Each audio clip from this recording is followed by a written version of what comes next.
Technology ہے، یہ کتنی مددگار ہے ہمارے مذہب اسلام کی ترویج و اشاعت میں، یا جو ایک کانسیپٹ پایا جاتا ہے کہ شاید ٹیکنالوجی کا استعمال کرنا گناہ ہے، یا یہ نہیں کرنا چاہیے، یہ جو ہے شرک ہے، اس پہ بھی بات کریں گے، اور کس حد تک ٹیکنالوجی کا استعمال جائز ہے اور کس حد تک ٹیکنالوجی کا استعمال جائز نہیں ہے۔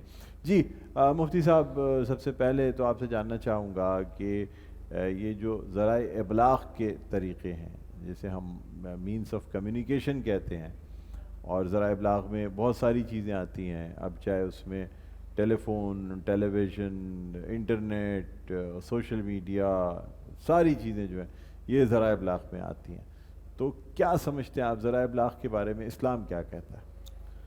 الحمدللہ وحدہ والصلاة والسلام علی من لا نبی بعدہ، اما بعد، بسم اللہ الرحمن الرحیم۔ یا ایہا الانسان ما غرک بربک الکریم، صدق اللہ العظیم۔ بہت اہم کوئسچن آپ نے کیا ہے، ماشاءاللہ۔ اللہ تبارک و تعالیٰ کی تخلیق کردہ انسانیت، ما وراء الدنیا، یہ دونوں چیزیں دیکھا جائے تو ہر ایک چیز اپنے لیے جو ہے اہمیت کا حامل ہے، اور چہ جائے کہ جہاں تک تعلق ہماری ٹیکنالوجی کا ہے یا سوشل میڈیا کا ہے، تو یہ بات تو سچ ہے کہ سوشل میڈیا نے ہماری زندگی کے ہر پہلو میں ہمیں متاثر کر رکھا ہے۔ بڑی تیزی کے ساتھ مغربی کلچر ہماری زندگیوں میں رچ اور بس چکا ہے۔ صحیح بات ہے۔ اللہ تبارک و تعالیٰ کا نظام قدرت جو چلتا آ رہا ہے وہ یقیناً صبح قیامت تک چلتا رہے گا۔ جہاں تک تعلق ذرائع ابلاغ ہے تو اس کے اندر جو ہمارا الیکٹرانکس میڈیا ہو یا پرنٹ میڈیا ہو، ٹیلی ویژن ہو، انٹرنیٹ ہو، فیس بک ہو، واٹس ایپ ہو، انسٹاگرام ہو، ٹویٹر ہو، تو یہ ساری کی ساری چیزیں اس دور میں اگر دیکھا جائے تو بہت تیزی سے کام کر رہی ہے۔ اب اس کا ہرگز یہ مطلب نہیں ہے کہ اگر ہم سوشل میڈیا پر ورک کر رہے ہیں یا ٹیکنالوجی کے ذریعے، چاہے وہ الیکٹرانکس میڈیا ہو یا پرنٹ میڈیا ہو، تو اگر اس کو ہم مثبت انداز سے دیکھیں گے تو وہاں اس کے جواز کی صورتیں موجود ہیں۔ ٹھیک۔ کیونکہ تصویر کے دو رخ ہوتے ہیں، ایک رخ نہیں دیکھنا چاہیے، اور جہاں تک تعلق ہے ہماری روحانیت کا، ہماری روایات کا، تو یہ نہیں کہ ہم الیکٹرانکس میڈیا سے دور ہو جائیں، پرنٹ میڈیا سے دور ہو جائیں، یا ہم سوشل ورک سے دور ہو جائیں، بلکہ اگر ہماری نیت خالصتاً اللہ کے دین کی ترویج کے لیے ہے، اور یہ جو ذرائع ابلاغ ہیں اگر یہ اس میں آسانی کا سبب بن سکتے ہیں تو فبیہا، بہت ہی اچھا ہے۔ اگر صرف اور صرف اس کے ذریعے دنیا کمانا ہے یا دنیا میں اپنے آپ کو وائرل کرانا ہے، اور اللہ رب العزت کی اللہ کے لیے خالص کوئی ایسا عمل نہیں ہے، تو یہ سب بیکار ہے، رائگاں ہے، اس سے کچھ حاصل ہونے والا نہیں ہے۔ تو لہٰذا جہاں تک تعلق دین سیکھنے اور سکھانے کا ہے، اگر سوشل ورک کے ذریعے، اگر ہم گھر گھر ٹیلی ویژن کے ذریعے، انٹرنیٹ کے ذریعے اگر دین پھیلا رہے ہیں تو یہ تو بہت ہی اچھی بات ہے۔ اس پر ہمارے علماء نے کوئی پابندی عائد نہیں کری ہے کہ اس میں کوئی گناہ کا پہلو ہو۔ ہاں، اگر ہماری نیکی اگر ازرو دنیا کے لیے ہے، جسے بخاری شریف کی پہلی حدیث ہے انما الاعمال بالنیات، کہ اعمال کا دار و مدار نیت پر ہے، اب جیسی نیت ہوگی ویسے ہی معاملہ ہوں گے، جو ہماری نیت کے اندر ہوں گے۔ اگر ہماری نیت خالصتاً اللہ رسول کے لیے تو اللہ اس کا بہترین ہمیں اجر و ثواب عطا فرمائے۔ اگر ہماری نیت صرف اور صرف دنیا اور حصول دنیا کے لیے ہے تو اس کے لیے اللہ ہمیں دنیا سے تو اللہ دنیا تو ہم سے راضی ہو جائے گی، لیکن آخرت کے لیے اور اللہ کے یہاں ہمارے لیے کچھ ایسا کام نہیں ہے. تو لہٰذا ہم الیکٹرانکس کے ذریعے یا پرنٹ میڈیا کے ذریعے اپنی مذہبی ایکٹیویٹیز کو رد نہیں کر سکتے، بلکہ جہاں نقصان ہے وہاں اس سے زیادہ فائدے بھی نظر آ رہے ہیں. ایک شخص ایک مسجد میں بیٹھ کر اللہ کا دین سکھاتا ہے، بے شک سناتا ہے، اس سے وہی لوگ فائدہ حاصل کر سکتے ہیں جو مسجد اس کے میں سامنے موجود ہو. جو اسے فوکس کر رہے ہیں. لیکن اگر وہ سہارا لیتا ہے سوشل میڈیا کا، پرنٹ میڈیا کا، الیکٹرانکس میڈیا کا، ٹیلی ویژن کا، اس سے نہ صرف وہ لوگ فائدے حاصل کر رہے ہیں بلکہ وہ لوگ جو اس کو دنیا بھر میں دیکھ رہے ہیں وہ اس کے دین سیکھنے میں فائدہ حاصل کر رہے ہیں. تو یہاں تک تو علماء نے بالکل جو ہے نا جواز کا فتویٰ دیا ہے. اور الحمدللہ ہمارے دین اسلام کا کام جو الحمدللہ پہلے جس انداز سے ہوتا تھا اس سے کئی گنا زیادہ ان ذرائع ابلاغ کے ذریعے دنیا بھر میں اسلام کا پیغام پہنچ رہا ہے. یعنی آپ کا کہنا یہ ہے کہ دیکھیں ایجاد میں کوئی مسئلہ نہیں ہے، ہر ایجاد اچھی ہے، لیکن اس کا استعمال برا ہے. کیسا ہے؟ استعمال اگر برا دنیا کے لیے ہے تو وہ گناہ ہے، اگر وہ اس کا استعمال ثواب کے لیے اللہ تعالیٰ کا پیغام پہنچانے کے لیے تو وہ بالکل ٹھیک ہے. ایک زمانے میں لاؤڈ اسپیکر کو بھی کہا جاتا تھا کہ یار یہ بالکل صحیح نہیں ہے، یہ غلط ہے. اس کے عرف ہے، اس کے اندر عرف ہے، شرع کے اندر عرف کا لحاظ رکھا گیا ہے. فتویٰ تھا پہلے کہ پینٹ پہن کر نماز نہیں پڑھ سکتے کیونکہ وہ جسم سے چپکی ہوتی ہے، اس سے اعضاء سطر ظاہر ہوتے ہیں. ایک وقت تھا، فتویٰ تھا اس کے اوپر.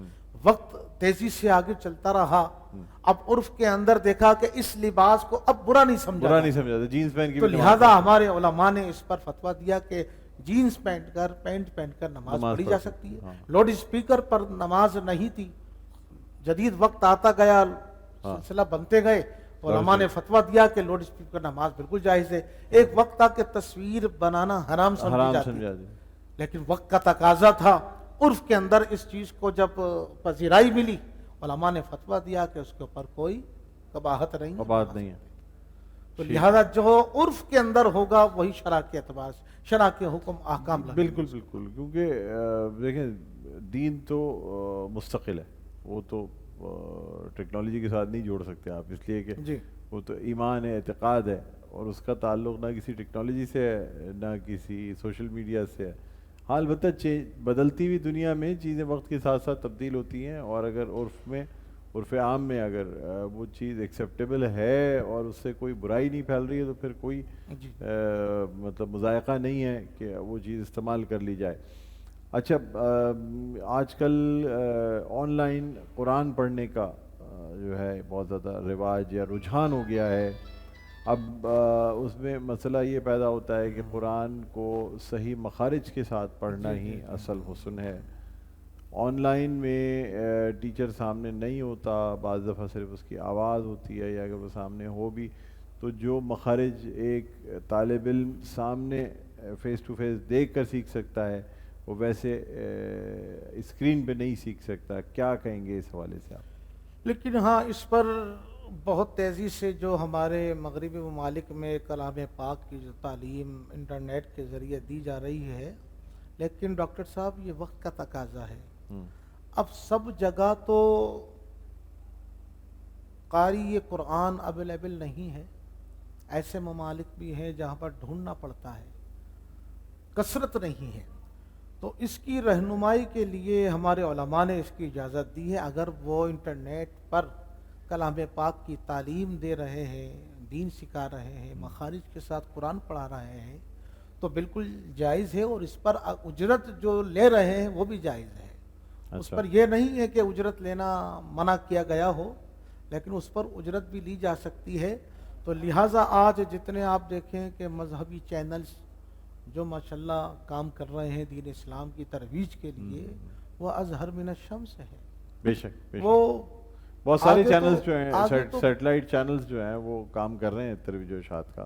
ابھی تو ہمارے سامنے یہ فیس بک ہے، واٹس ایپ ہے، انسٹاگرام ہے. سب سے بڑی بات یہ رمضان ٹرانسمیشنز جو کی جا رہی ہیں ٹیلی ویژن چینلز پہ کی جاتی ہیں، پھر سوشل میڈیا پہ اس کے لنکس چلائے جاتے ہیں، لائیو کی جاتی ہے، ریکارڈنگ کی جاتی ہے.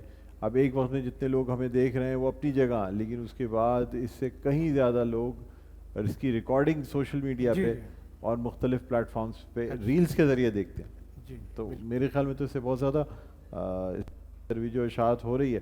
ہاں لیکن آن لائن آپ نے کہا کہ فیس بھی دے سکتے ہیں اور یعنی یہ سب کچھ وہ کلام پاک کی فیس نہیں ہوتی، جو وقت قاری صاحبان اپنا لگاتے ہیں، قاری صاحبان جو دے رہے ہیں، جو اپنا ٹائم لگاتے ہیں، اس کا مشاہرہ لیتے ہیں، ہاں اس کا مشاہرہ لیتے ہیں، وہ قباحت نہیں ہے، وہ جائز ہے، اس میں کوئی قباحت نہیں ہے. جس طرح مسجد کے ائمہ حضرات ہیں، وہ یہ نہیں کہتے کہ ہم نماز پڑھانے کے پیسے لے رہے ہیں، ظاہر ہے وہ اپنا ٹائم دے رہے ہیں، اچھا اپنی ایکٹیویٹیز لگا رہے ہیں، وہ اس کی اجرت لے رہے ہیں، تو فبیہا بسم اللہ لے سکتے ہیں. اسی طریقے سے مدارس کے اندر جو دین پڑھا رہے ہیں، کیونکہ میرا تعلق بھی درس و تدریس سے ہے، الحمدللہ ہمارے پاس بھی کئی اسٹوڈنٹ پڑھ رہے ہیں جو مدرسے میں پڑھا دوسرے شہروں سے آئے ہوئے ہیں، تو الحمدللہ اس کی ہمیں بہترین انداز میں سیلری ملتی ہے، اس میں ہم پڑھا رہے ہیں. تو اس کے لیے علماء نے کوئی ایسا حکم نہیں لگایا کہ ناجائز ہے، بلکہ جائز ہے، لے سکتے، جائز ہے، پڑھا سکتے. ٹھیک ہے. اب جیسے نکاح ہے، نکاح بہت بڑی نعمت ہے اللہ تبارک و تعالیٰ کے یہاں سے. اب نکاح پڑھانے والے جو قاضی حضرات ہیں، کیا وہ اجرت نہیں لیتے اس پر؟ اگر وہ زیادہ بھی سر کیا آن لائن نکاح پڑھایا جا سکتا ہے کہ on line Qazi on line نکاح کی ڈاکٹر صاحب کچھ صورتیں ہوتی ہیں، ہاں اس میں مجلس جو ہے نا، مجلس چینج ہے. اچھا مجلس نہیں، فرض کریں کہ مطلب جو میاں بیوی جن کا نکاح ہو رہا ہے منکوہ اور وہ ساتھ موجود ہیں، ٹھیک ہے، اور دو گواہ بھی موجود ہیں، جی جی، قاری صاحب اسکائپ پہ ہیں، جی جی، دور سے قاری صاحب اسکائپ پہ، قاری صاحب موجود نہیں تھے اور ہمارے پاس اگر قاری جو باہر گئے ہم نے کہا یار اسکائپ پہ کروا دیں. اب مجلس تو ہے، دو لوگ اگر اور ہو گئے، گواہ ہو گئے، تو مجلس تو ہو گئی نا. جی جی، لیکن اب اس کی جواز کی صورتیں پیدا ہو چکی ہیں. اس پر فتویٰ ہے کہ نکاح آن لائن ہو سکتا ہے. آن لائن ہو سکتا ہے؟ جی ہاں بالکل. قاری کہیں سے امریکہ سے بیٹھ کے ہم یہاں اپنے گھر میں ہوتے ہیں، وہاں مسجد نبوی شریف میں جو ہمارے پہچان والے ہیں، واقفدار ہیں، وہ ہمیں لائن پہ لے لیتے ہیں. لیکن ہم بتقاضۂ بشریت یہ ان کو ایک مسئلہ سمجھا دیتے ہیں کہ ایجاب و قبول بے شک ہم کرا دیں گے، سب ہو جائے گا، لیکن ایک ظاہر ایک کسی قاری صاحب کو وہاں قریبی بٹھا لیں تاکہ وہ ہمارے ایجاب و قبول کے بعد کو نوٹ کر وہاں پر وہ ایجاب و قبول. جس طرح لڑکی سے زیادہ تر ایجاب و قبول وکیل کرایا کرتا تھا، جو لڑکی کا اپنا سگا ماموں یا کوئی محرم ہوتا تھا، اور وہ ایجاب و قبول کر کے وہ ایک طریقے سے قاری صاحب کا وکیل ہوتا تھا، اور وہ جا کے کیونکہ اجازت نہیں ہوتی تھی نامحرم کو دیکھنے کی، تو زیادہ تر وکیل جو ہے وہ ایجاب و قبول کرا کے سائن کرا کے لے کے آتا تھا اور قاری صاحب کو بتاتا، قاری صاحب میں نے کرا لیا. بالکل بالکل. اچھا تو اس میں یہ بتائیے گا نہیں آن لائن بھی نکاح ہو سکتا ہے؟ ہو سکتا ہے. لڑکا لڑکی الگ الگ جگہوں پہ ہوں تو بھی ہو سکتا ہے. ان کے پھر جو وکلاء حضرات ہیں ان کا ہونا ضروری ہے، ان کا وہاں موجود ہونا ضروری ہے، گواہوں کا ہونا ضروری ہے. ہاں بالکل بالکل، یہ آسانی ہے. اچھا اس کے علاوہ یہ بھی بتائیے گا کہ آج کل جو طرح طرح کی میوزک کے اوپر جو نعتیں بنائی جاتی ہیں اور اس کے بعد پھر اس کو ریلیز بھی کیا جاتا ہے اور وہ بہت زیادہ وائرل ہو رہی ہوتی ہے، وہ کہاں تک درست ہے؟ اگر کلام ٹھیک ہو تو کیا جائز ہے؟ جی جی جی، اس یا کے نہیں لیے ہے؟ فقہا نے بھی ایک اصول مرتب فرمایا ہے، کیونکہ یہ جو قوالیاں ہوتی ہیں، نعتیں ہوتی ہیں، اگر ان کے ساتھ ہم میوزک ایڈ کر دیتے ہیں تو وہ قوالی بن جاتی ہے. قوالی بن جاتی ہے. تو اس پر علماء کا ایک گہرا اختلاف ہے، اور اکثر علماء نے اس سے بچنے کا حکم فرمایا. اکثر علماء نے امام احمد رضا خان فاضل بریلوی رحمۃ اللہ علیہ نے فتاوی رضویہ شریف کی غالباً 6 جلد میں یا 14 جلد میں آپ نے صراحتاً اس کی ممانعت فرمائی ہے. اچھا، انہوں نے اپنے بڑوں سے جو ہے نا استدلال کر کے اس کو قوالی نہ کی جائے. لیکن یہ ایسا مسئلہ نہیں ہے، یہ فروعی مسئلہ ہے کہ اس کو ہم عوام الناس میں زیادہ تقویت نہیں دے سکتے اس کو ہم. تو لہذا جو بچنا چاہے تو بچے، اس لیے کہ آلات جو موسیقی ہیں آج کل کے، جس طریقے سے وہ ڈرم سیٹ ہوتا ہے، وہ پیانو ہوتا ہے، اس میں جناب 10 ہزاریں نکل رہی ہوتی ہیں، تو علماء نے اس سے منع فرمایا ہے. علماء نے منع کیونکہ آج کل کی جو قوالیاں ڈاکٹر صاحب ہو رہی ہیں وہ آپ ہم بہتر جانتے ہیں کس طرح کے اس کے اندر میوزک لائے جاتے ہیں، کہ انسان کہتا ہے کہ مجھے وجد آ گیا. اب وہ میوزک اس کا بند کیا جائے تو اس کا وجد جو ہے نا وہ ختم ہو جاتا ہے. بالکل بالکل. تو یہ کیسا وجد، یہ کیسا عشق بے حال ہے. حقیقی اور عشق مجازی میں فرق کرنا مشکل ہے. اس کے لیے پھر خواجہ امیر خسرو رحمۃ اللہ علیہ جیسا، بابا بلے شاہ رحمۃ اللہ علیہ، ایسے مجذوب ہونا ضروری ہے. ضروری ہے، بالکل بالکل. نہ اب ایسے مجذوب ہیں، نہ ایسے مجذوب ہے، نہ ویسی قوالیاں ہیں.